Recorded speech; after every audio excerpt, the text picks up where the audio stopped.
In this video, I will show you how we can create a chair that's made out of a tubular pipe base, and then we will create a seating shell on top of it. My unit system is set to inches. I will go to a right view because we will start with drawing the pipes from a side. The pipes also grow from the ground plane upwards, so it does not make sense to draw the pipes actually in a top view because that's the wrong orientation.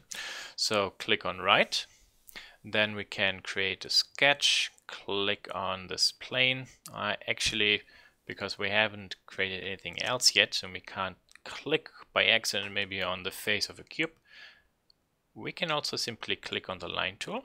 You see with the line tool it asks you to select a construction plane anyway, and then before we can start sketching it will create the sketch for us automatically. Okay, now I can zoom in a little bit or zoom out because our pipe system has at the base, for example, a distance of 20 inches and a height of 19 inches. So here's 20, there's 10, so we can draw a line from there to there to there, maybe something like this. Okay, perfect. Then we, for example, can add a small fillet, maybe 2 inches, and let's do the same. 2 inches, maybe. Okay, good. So now we have to make sure that when we start dimensioning our sketch, it scales or deforms exactly the way how I want it to. So first thing we should do is this point should be horizontal constraint to this one. So I cannot by accident, like in this case, move this one down. So this one should be horizontally constrained to the world center point as well. Now I can only move them left and right. And because we have the fillet constraint with a radius, you see I can adjust the slack and adjust then the rounding. Perfect. The distance between these 2 points should be around 20, so we can add a distance marker or dimension, 20, there, okay. And can maybe move this one over and use the grid a little bit to adjust this. But that's not necessarily perfect. So let's say first these two lines I actually would like to have the same angle or an individual angle. So how can I do this? I can draw a line from the left to the right point, then press escape, select this line, we create it and turn it to a construction line. So it's just a helper. And with this done, now I can press D and create an angle dimension between them, maybe 86, and maybe here, I don't know, let's say maybe 86. Okay, perfect.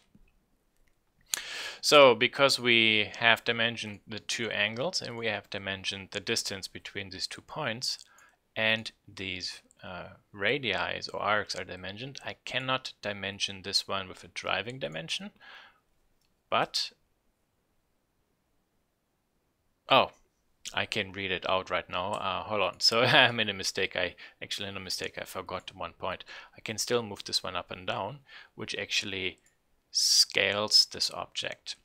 So this point to this point, or this edge to this point, we have to define.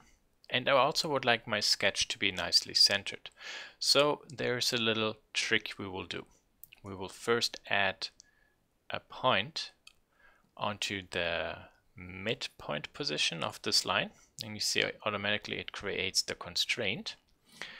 Now I can say add a vertical constraint of this point to here, because by this point being moved to the y-axis, this line will follow it because the point is always set to be on the midpoint of this line. Perfect. And now press D and we can create a dimension between this point and the sketch center. And this, for example, should be 20. Okay, good. Oh wait, no, not 20, 19. And now I can only create a driven dimension for this one. So I can get a readout that this is actually 13 inches. 0.6 something. Okay, good. So now we are ready, for example, to play a little bit. Maybe this should be 3 and 1 based on how you want something to look. So it's up to you. Could, for example, say, well, maybe the back radius is a tick bigger and maybe make this 80 so the leg goes further back, but you pay attention to how, for example, this dimension here also gets smaller, so maybe still we have this to set this to 2. And with a chair sometimes now our hip is more at the back area, so this leg can, for example, be more angled than the front leg because our center of gravity is more to the back. Okay, good.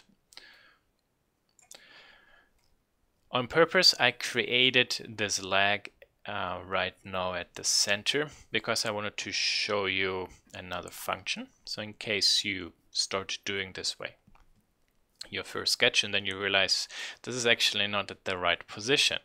So the distance between these two legs, for example, can be around, let's say, 18 inches. So this one has to be moved 9 inches along the x-axis.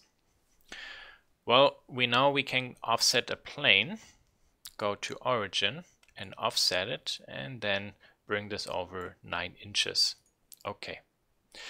And we now, when we go to the sketch, select it, right mouse button click.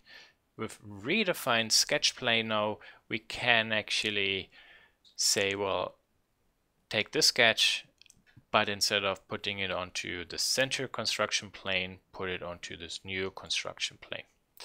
So then you click OK, and then this construction plane we created is not there.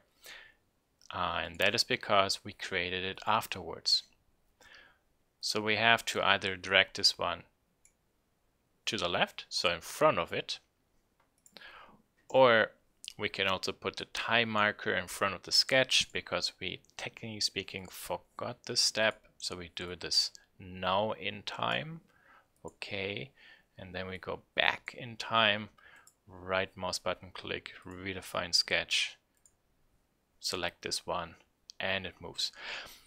And it's positioned perfectly, also centered, because my two legs endpoints are constrained horizontally to be aligned to the sketch center point. Click OK, and there we are. So proper naming. So we call this one maybe C plane left, and this is, for example, our pipe. Perfect. Good. And to create now a pipe, this is very easy. We can go to create pipe because we have the fillets in there. This is a nice G1 tangent transition. So we have the chain select turned on. We can select different types. We will use circular, click the blue line, and then here 0.75 inches for the tubing. Good. Great. Okay, that's pretty nice. So how do we do now the other set of the legs? Well, we don't really have to redo the sketch. We can simply make use of the mirror command. Select body as the type, select the pipe, select the mirror plane. We want to mirror across, click OK, and done. So now when we adjust, for example, one sketch, let's say this should be 4, and stop, and you see this object will be updated, and then because of the mirror function, obviously the clone will be updated as well. I just wanted to turn on the visibility. Show dimension there. Let's go back to 2. Perfect. Nice. Good. So in a nutshell, that is, for example, the way how we can easily now create the construction for these 2 pipes. Now we have to create the shell, but before we do this, the shell has to actually sit on something, because currently there is a space in between. So how could we ideally do this? So in this case, we should turn this one back on and hide those 2 bodies, because now in my case I will create a small 3D sketch. So the first construction plane we set over 9 inches. So that means another construction plane minus 9 inches. But hey, before I do this, let's go to change parameters. Let's take a look. C-plane left, distance, and let's say we call this one C-plane pipe.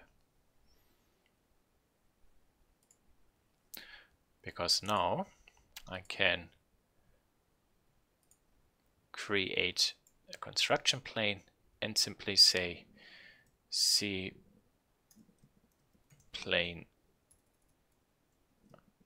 pipe, but obviously negative. Why do I do this? Well, if I go later ahead in the beginning of my design and change the value of this feature, this new construction plane, so for the right, will be updated as well. So I'm linking actually the dimensions or the values. So let's call this one C-plane right. Good. So onto this new plane, I will create a sketch. And for example, I would like to project only this line. That's all I need. Perfect. Okay.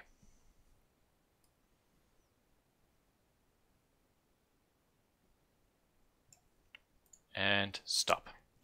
Good. So I basically now created the spline or the line for the left pipe and the right pipe.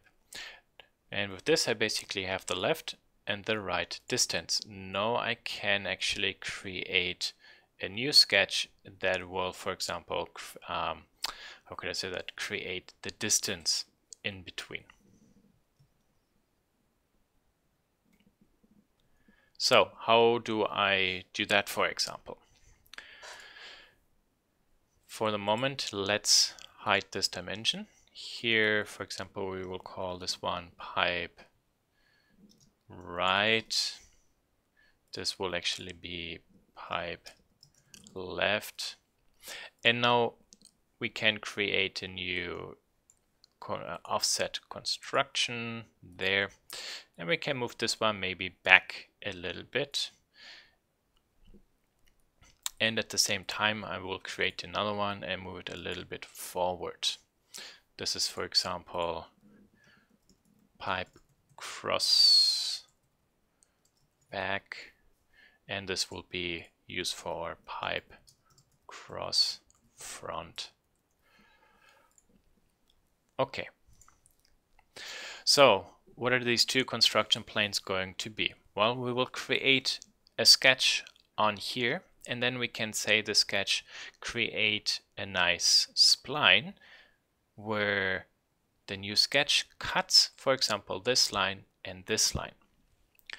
So let's create a new sketch on this back plane.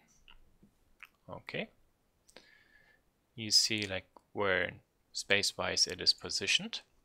And then we could say, please find the intersection of this line. You see how actually there's a red dot, and find the intersection of this line, and there's another dot. Okay, and when I hide these two sketches, now you can see I have a start and an end point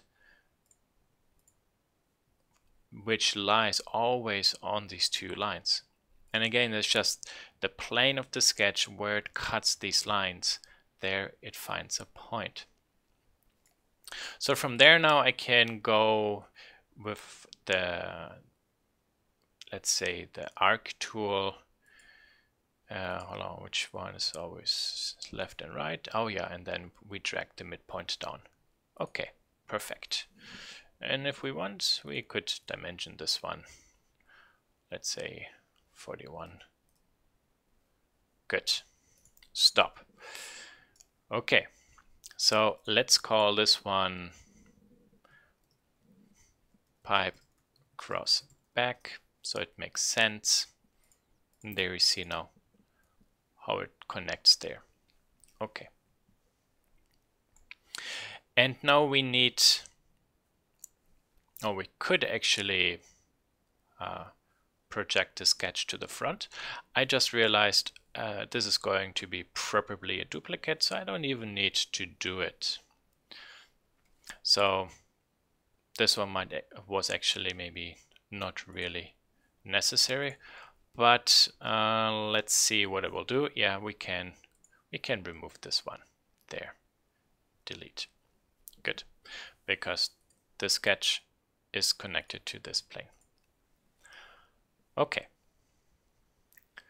Maybe let's call this one. This is actually left leg, and this, for example, is right leg.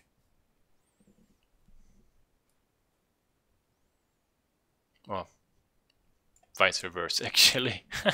Okay, sorry, I mixed those up. I'm actually working from the back, I realize.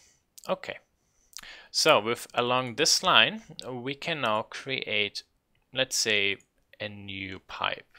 But once you go into pipe command, you see everything will be red because we are cutting, but we want to join. We, for example, could take a square block, or we could use a round block, 0.75 inches, and say okay. And there you see now how, for example, these elements are joined together. But I didn't do this with the other pipe turned on, so let's do this one more time. Automatically you see that now this pipe will be fused, so joined with this one. Or it does not. Okay, hold on. This is interesting. I thought actually it would do it. But let's go back. There, go there. Click OK. No, it doesn't do it. Okay, hold on. Let's try this one more time. 0.75. Yeah, see now, because both legs were visible and I start this command newly, and now in this case it thinks I want to cut out each one, but of course that's not true. I want actually to join those two, but it doesn't join it. That's interesting. Okay, good. We could also in this case here say you and you simply join together. There we have the same. However, we need two of those. So this last step I can delete. And now I can go to pattern, rectangular pattern. So it's something similar like mirror, but with the pattern I can actually create a pattern. Let's say make a copy along one axis, or make 2 copies, 3 copies, or 5 copies. I can make a pattern along a circular path, or for example a pattern that flows along a curved path. So let's go with the rectangular. We select this body, and then we can select this one and see, oh, everything here is selected at the same time. Shoot, Why is this happening? And that is because in my first step, when I created this feature, I had joined turned on. And this looked nice. Now we could preview how this should look, but in this case, it's actually not good. So I can go right click, edit the feature, set operation to new body, click OK, and there I'm good. And now I can go back and go to create pattern, select this object, and now let's see if we can pick a direction. Fortunately, my pipe is horizontal, so I can, I think, for example, select the y-axis. It seems I can even pick the orientation of a sketch line. So let's say we can try this out actually in a moment, because this sketch line is horizontal. This, when we drag it out, will be horizontal as well. But in case the line would be not horizontal, so angled, and I think this would go with it as well.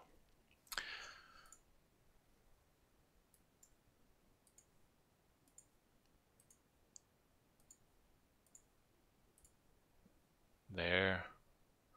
Okay, good. We only want to have 2.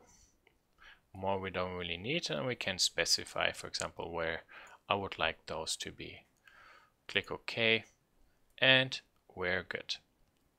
So at this point now, then we could say, for example, you join with you and you, okay, and join you with you, okay. Then we can see if maybe these connections are clean. And this would basically be kind of like the welded look, like when everything got cut and then we just weld everything together.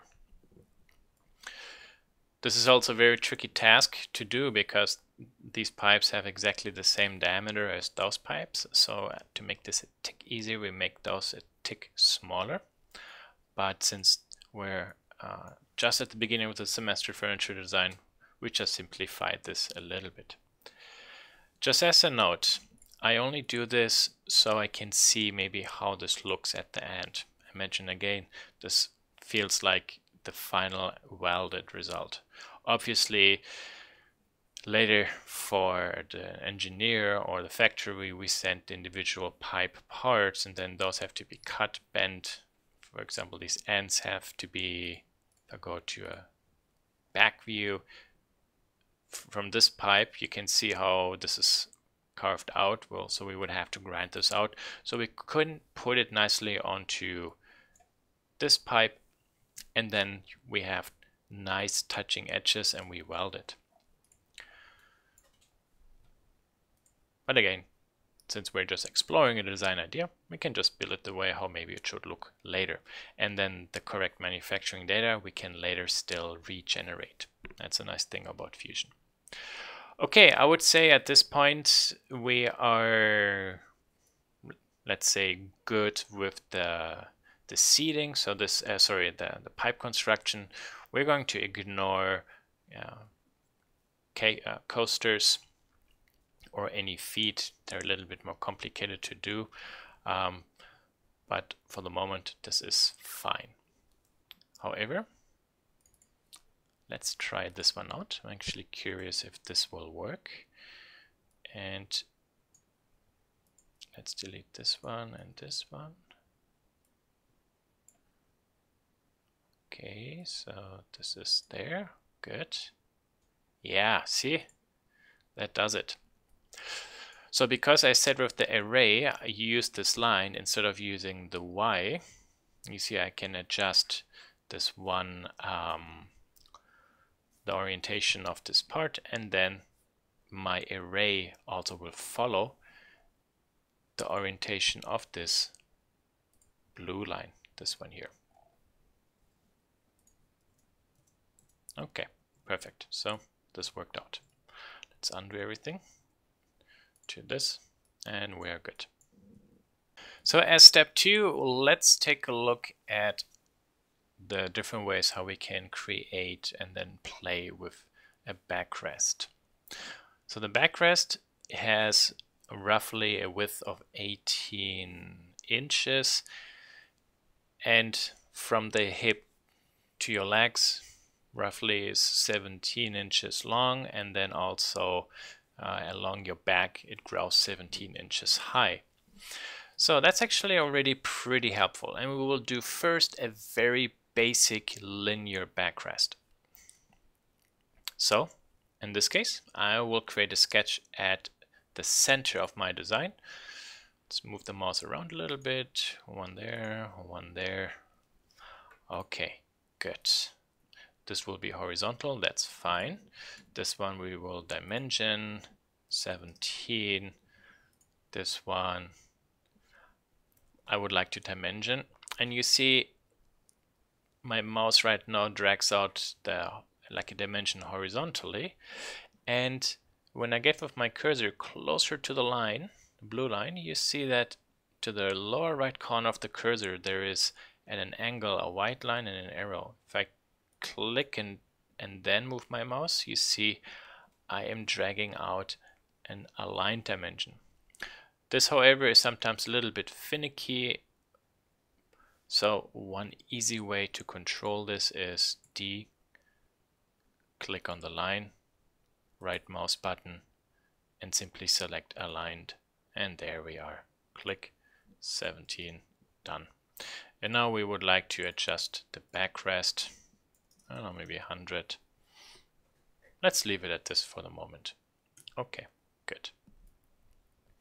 And then we can move this around a little bit. I'm not going to constrain this too much because what we're going to do here right now first is more a little bit trying to explore a very basic backrest, and then I show a more refined backrest. So I can click stop. And what we will do now is switch to patch, and then we will switch to extrude. And because we drew this line from a side, I can extrude this from a side. When we go to direction, we can say symmetry or symmetric, and then it extrudes each side. Nice. Then I can click OK. You see here we have a very sharp edge, not very nice to sit on, no problem. I can easily chamfer or fillet this edge. Again, you see I keep the sketch very basic and then do other details later in the surface tools. Okay, this is nice. And now we have to give this a thickness. So create, thicken, and let's see, do we go down? I would like to hide this one so I do not by accident create this in there. 1 inch, that seems like a lot. Let me measure. And oh, actually it's correct. So for an upholstered chair, 3 inches, that's, sorry, 1 inch, that's fine. Good. Now we have all these sharp edges, and similar to the technique I showed to you with the tabletop, we have to go back to this model mode now, since we have a solid object. And then we can click fillet, and now I fillet actually all those vertical edges first there. I don't know, maybe 2 inches, okay. And then I can round, for example, those sharp edges. And I can even fillet them so far that actually it blends into a nice full rounded edge. Pretty awesome. There. Okay. And again, this is a very basic chair. Looks a little bit white and blocky, but okay, not a big deal. So what else can we do with it? So because this backrest is rotated, we can now, let's say, create an opening there so we can grab through it. So new sketch, maybe on this face. You see now it created kind of like a copy of this face. I will hide actually those parts there. Then we can maybe yeah, let's do it this way. We will and we can do it easily this way. There, can make a square. But now how do we dimension, for example, the square also to be nicely and centered? Again, there, for example, we can add a point, let's say here on this mid part. Now, because my whole object got first created centered nicely onto the world, now this point I can select vertical constraint to my sketch center. Or if I want, I could also create a point on this yellow edge, which is actually coming from my 3D object, and then those two define being vertical. So now when I drag this one out, you see the other one grows symmetrically to the other side. And then maybe some dimensions, 2 inches, 6 inches. The distance here, for example, there, can use these 2 points, 2 inches. Looks too much. That's too tiny. There, let's even this out visually. Okay, good. So what's the whole point with this new rectangle I drew? You see the rectangle on the sketch exactly the same way how, for example, you create those lines in SketchUp, slices the face. So now I can go to Create, Extrude, and drag through the backrest and make a cut. And then we have a cutout.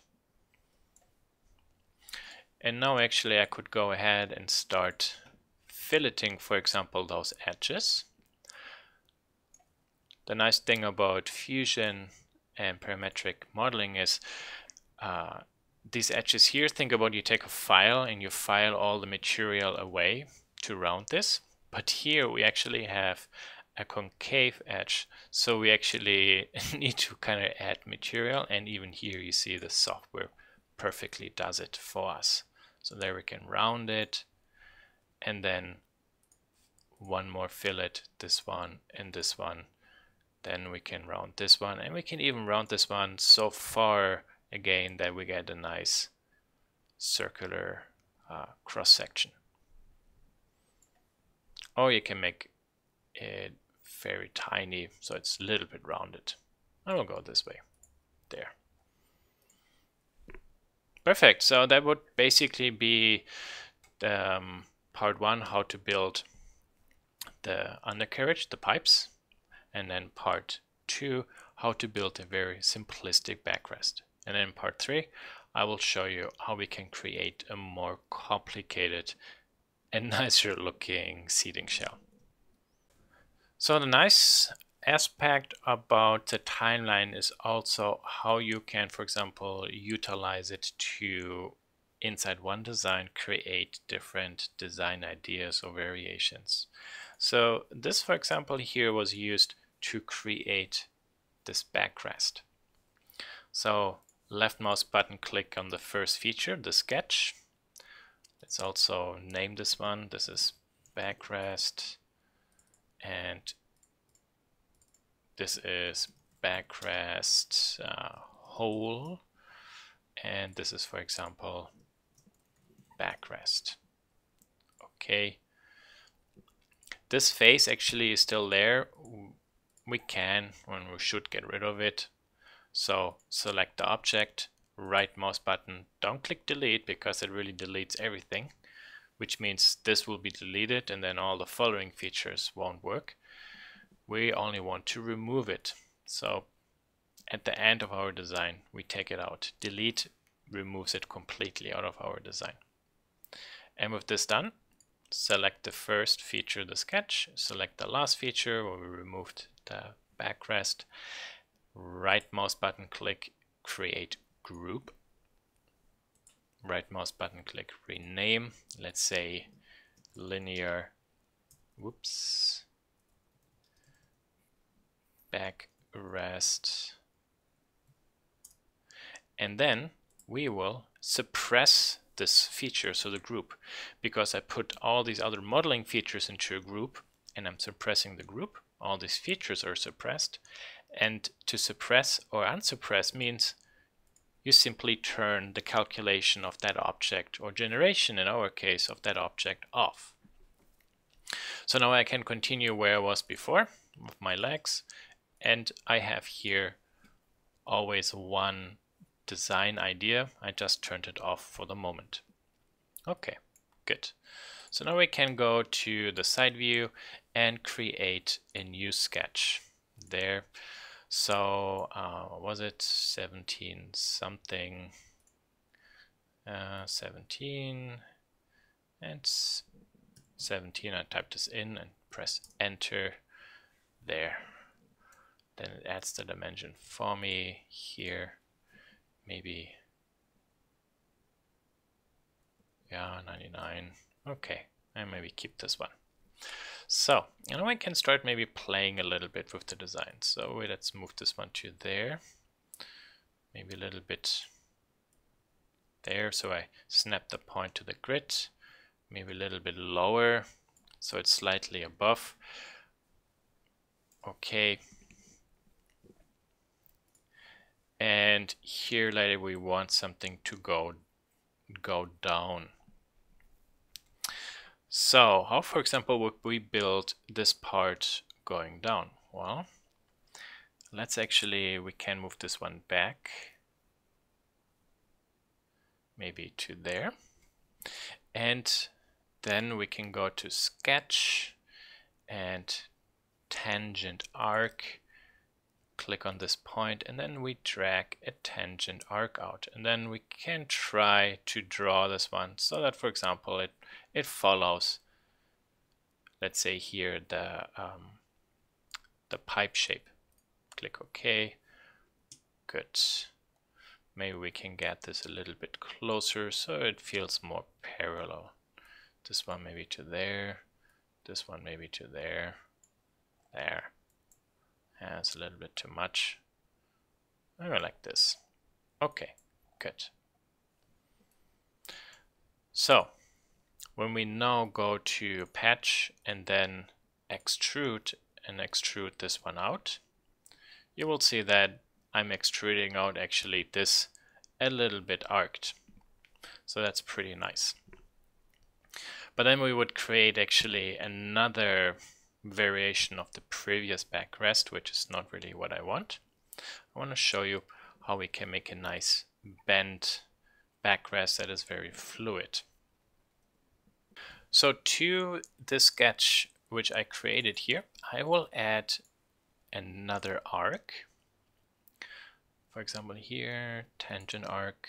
Let's see, this doesn't work because a tangent arc has to start from the end of a line. So we use the normal arc, and for example I create an arc there. You might ask yourself, well, what I'm doing there?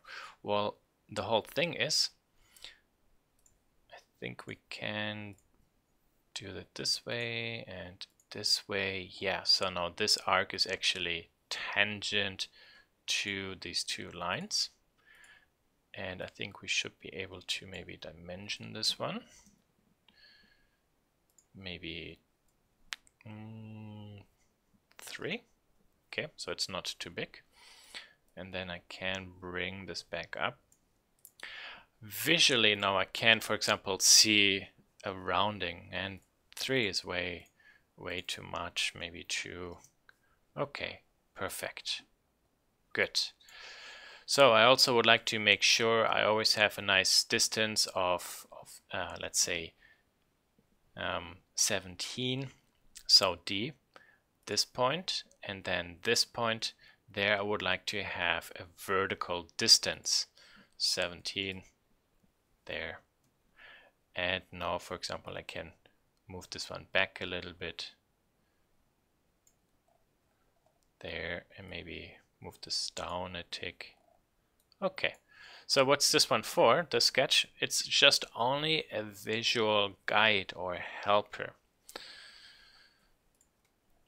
So all these lines, if I want, I can even select and turn into a construction line, click OK.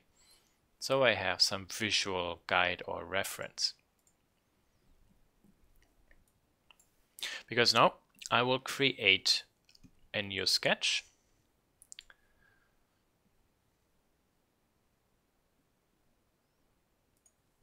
Also on here, there. And then I will introduce you now to the spline tool in addition. That's a pretty nice tool. So spline tool, click, click, click, and click, can create some really interesting and fluid shapes. And you see how this one flows. So 1, 2, 3, 4 points. And then what else do we have for spline tool? Well, we have the fit point, which we can move around, and you see based on how I adjust this fit point, the whole spline always nicely deforms. In addition, when I click on the fit point, you see there are these green handles which I can click and then drag and move around. So this way I customize and even a little bit more the way how I want the spline to flow after going through a fit point, or when going through a fit point and leaving it there.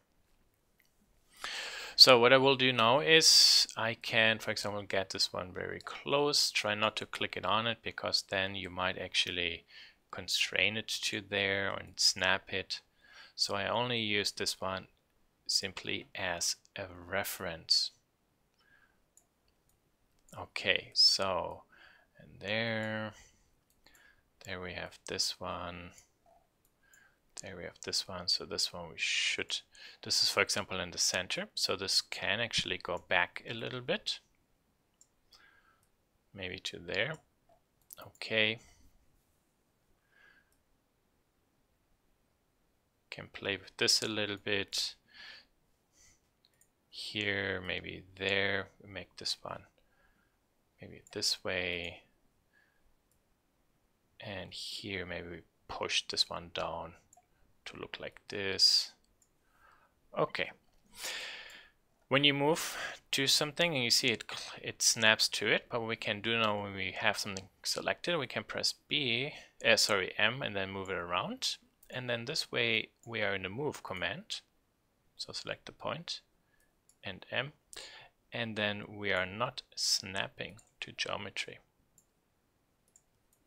So I can, for example, get it very close without, by accident, snapping. Pretty nice. Okay, good. Maybe this one, we move up a little bit there. Okay, so let's say this is good. For example, if we extrude this one out, there's, you know, we get a much more organic and interesting looking backrest. But again, this still is very linear. To the left and right, I would like the shape to change a little bit. So how do I now update this? How do I create the other sketches for it? So I need to have a left and a right sketch, and then I have the center sketch, and then I can use the loft command to skin a surface between those three sketches. This one now, for example, can be hidden. Let's say maybe this one we call layout. This is the, let's say, center spline. Okay, good. And maybe we work just on the back spline. Now I would like to be able to quickly have something I could snap to. So there are multiple ways how we can do this. Well, I can press P to project, or I use the project command.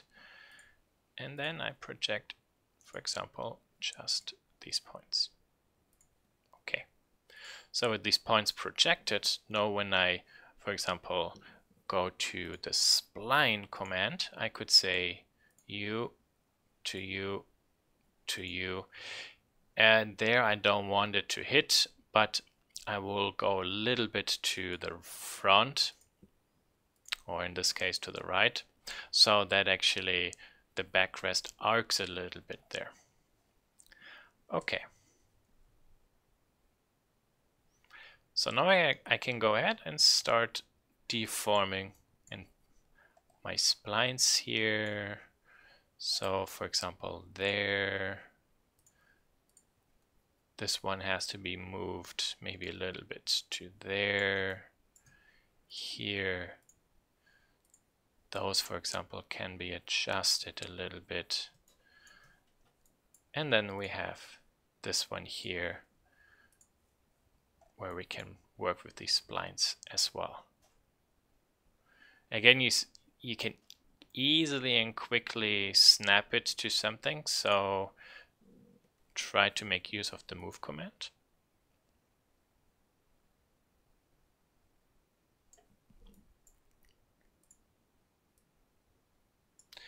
And I constrained this one horizontally. Whoops, I forgot this one there. Didn't press enter, I just pressed escape, which stopped actually the transformation. And there, can move this one up a little bit, or maybe this way.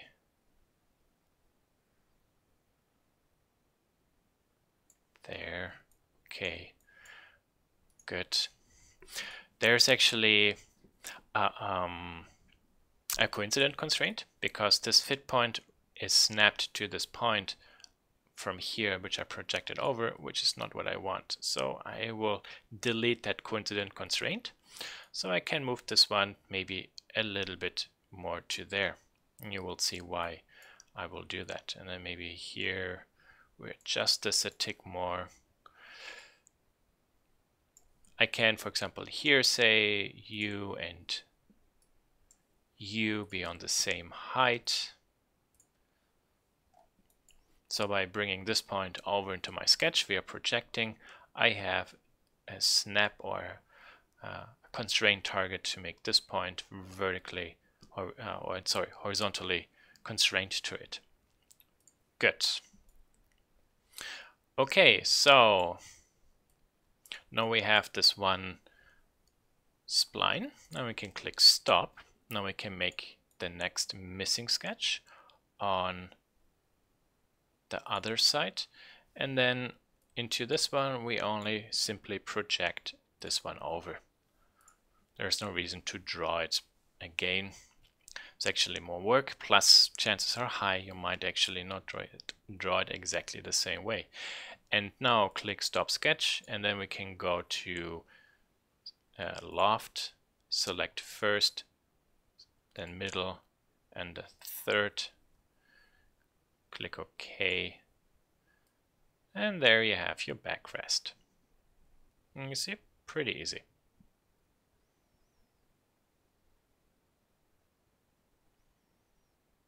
Now, because in this sketch I made this point horizontal, this edge inside my sketch is also horizontal. But if, for example, I just delete this constraint and then maybe move this down a little bit, you see now from the side this has an angle, and also from the back on the front this has a nice arc. Maybe where the hip goes in, I would like that to be a little bit more defined. I can show the sketch, and even in this mode, so I'm not in sketch mode, I can select the point, press M, and maybe move this point a little bit back. Click OK, and then you see the sketch is updated, and then also the surface command will update. I can select the point and move it down a little bit. Okay, there I get even more like a concave shell for the hip to go into. Perfect, you see, not very difficult.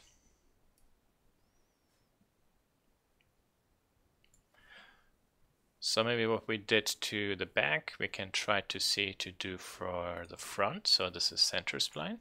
Then this is actually left. And then let's say this is right. So, and then in the left sketch, again, we snap this one to coincident to this point. We delete the coincident constraint. Then we can move this one away. And let's say now we have to match this a little bit. So M, move this around maybe to there. Okay. Press OK. And then this point, maybe with M, we can bring down a little bit so that the curves start to look a little bit the same. Nah, doesn't look good. Let's delete this vertical constraint and maybe, yeah, see, I have to angle this a little bit. Okay, good. See now there from the back, it has a slight arc. Goodie. So the next step to finish this thickness, we did actually 1 inch in the last time. Let's see if this works. With this one, 1 inch, it should. Feels like pretty big. Let's say this should be a bent plywood, so 1/2 inch is actually plenty, or even a little bit thinner. Let's say it's a plastic shell or something there. Now we can hide all the sketches, go back to model, fillet, and I will fillet those sharp edges first.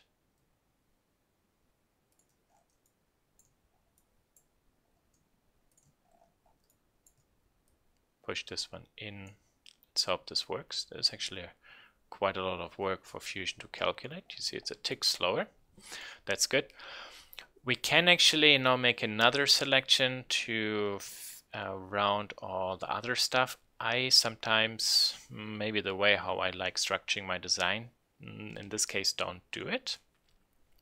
Because now I have one feature where I now visually this is, and when I click it, it does this stuff. And then I just add another fillet for there, and just round this part.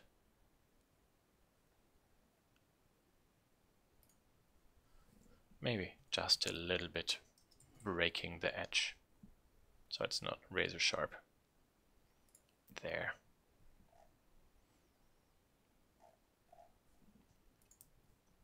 Okay, so the next step in this case, let's say this is more a little bit the ideation and shape exploration.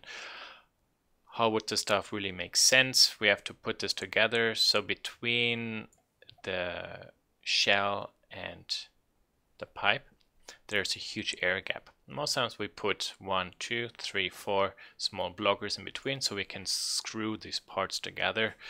So when I take a look from this view, just by accident, actually, I matched even the distance, so the arcs bend the same way. So I could easily left and right put a cylinder or cone in, and then I would have to do the same, for example, also here. But the way how this one dips down a lot doesn't really make sense, because it's too much of a space in the back. So for this one, this makes sense, because if you take a look at our backrest, the lower edge, you see it dips down. So this could either be a different design, so a little bit flatter, so we can use the same fastening system under the shell, or the shell has 2 different cones or plugs on the back and then 2 different on the front. But again, this, similar to the feet, is a little bit too advanced for this being your first chair where you have pipes and a bent backrest. We will cover those details more later, because that's also, as you can see right now, not something you visually see. It's more technicality, and in the design process, try to be visually informative first before you go too much into also considering the technical parts. Okay, that's basically everything for this exercise.